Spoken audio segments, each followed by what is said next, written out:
The storm didn't end. It only changed shape. Somewhere in the distance, it carried a rhythm too steady to be thunder. A heartbeat dragged across the horizon. Some broken god of storms wandering its way through oblivion. Sand turned to sheeted rain, slashing sideways across the dunes. Grit became mud. Lightning, once red, dulled to a bruised orange, webbing across the sky. Nearly a full day had passed since the trio crossed paths with the fragments. Their armor was crusted with dried storm salt and sleep they never found. The dunes they traversed now were different, ribbed at and layered like fossilized waves, each ridge carved by winds that had forgotten their direction. Khan stopped at a fracture in the rock, a narrow split in a dune of stone. He didn't speak, he never spoke. Rook understood anyway. Shelter, a hole in the world good enough to survive an hour. The Deadlands demanded endurance, not heroics, and they needed respite from the storm. Rook squeezed into the crevice first, steel pegs scraping stone. Severin followed silent. Careful not to let his blade strike the walls, Khan entered last. The wind screamed outside the entrance, denied the kill. Inside, the space widened into a shallow cavity, enough room to pretend at comfort if such a thing existed. Someone had tried to survive here once before. A small circle of blackened stones marked a long-dead fire. And beside it, a ribcage curled inward as if the body had folded around its own heart. It still smelled faintly of ash and memory. Rook dropped beside the ribcage without acknowledgement. Bones were as common as sand. He dug into his pack, not for comfort, just necessity, and pulled free a strip of dried meat, tough as old leather and dusted with red grit from a beast he barely remembered killing. Last of it, he muttered. A trickle of rainwater wandered down the cave wall, thin as a vein.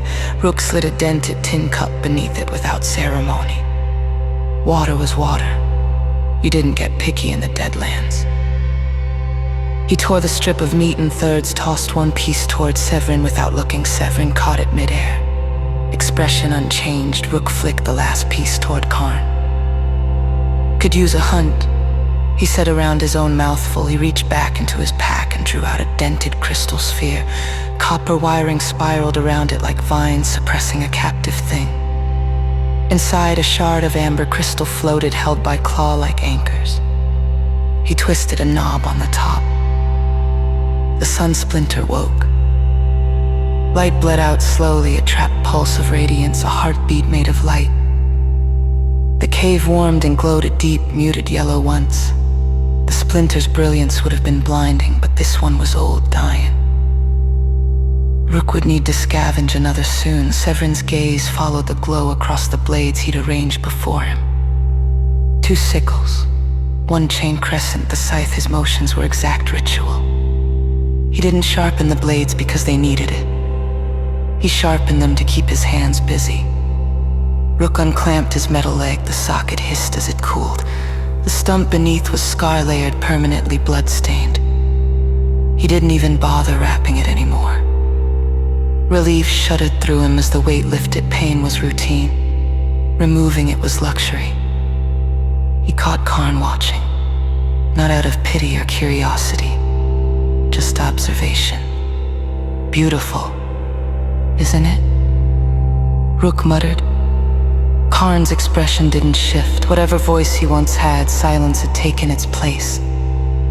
The quiet stretched long enough for the storm to fill it, until Severin finally cut through, only slightly more beautiful than the hole in your head. Rook touched the eye patch over his left socket without thinking.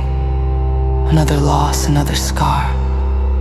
Try not to cut yourself, he said. Severin gave the ghost of a smirk. The sun splinter hummed. The last gifts of a dying god. Rook scoffed quietly as he set the splinter between them, watching the glow seep across the cave walls. Heat, light, warmth. A beat. I can barely remember it, he muttered, more to himself than anyone else. before the break-in. 2 centuries alive, 10 years beside Severin, most memories eroded to dust. The rest buried. Severin didn't answer at first. His eyes lingered on the tally scars crowding his forearms, black strokes fighting for space on skin weathered by sand and violence. Not pride, not remembrance even, but a ledger. Repentance. Rook had pressed him for the truth once gotten, only fragments. A creed, a childhood forged around killing. Severin carried his history like he carried his blades, silently. And with no intention of sharing the weight, rain hissed against the rocks outside. Somewhere in the storm, something screamed, stretched thin by distance and misery. The world before doesn't matter. Severin said memory just slows the blade.